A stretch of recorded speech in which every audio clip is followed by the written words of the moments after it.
Galileo যেদিন কাঠগড়ায় দাঁড়িয়ে বলেছিলেন, আমি আবারও বলছি, সূর্য স্থির, পৃথিবী সূর্যের চারিদিকে ঘোরে, আমাকে শাস্তি দিয়েও সূর্যের চারপাশে পৃথিবীর প্রদক্ষিণ করাকে আপনারা বন্ধ করতে পারবেন না।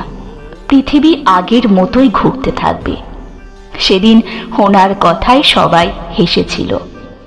বিচার সভায় গ্যালিলিওর চরম শাস্তি হয়েছিল, বাকিটা তো ইতিহাস। সতীদাহর মতো জঘন্য এক সামাজিক প্রথার বিরুদ্ধে যেদিন রাজা রামমোহন রায় রুখে দাঁড়িয়েছিলেন, সেদিন সমাজের সংখ্যাগরিষ্ঠ মানুষ ওনাকে হাস্যস্পদ করেছিল, বাকিটা ইতিহাস।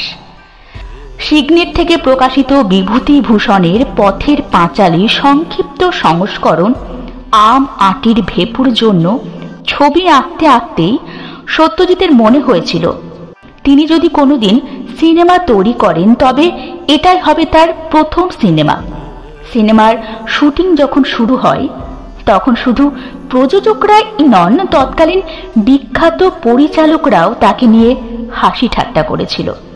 অনেকে তো ওনাকে পাগল পর্যন্ত বলেছিল, বাকিটা তো ইতিহাস। একটা কথাই মনে রাখবেন, হাজারটা লোকও যদি একটা পুকুরকে সমুদ্র বলে, রাতারাতি পুকুরটা সমুদ্র হয়ে যায় না।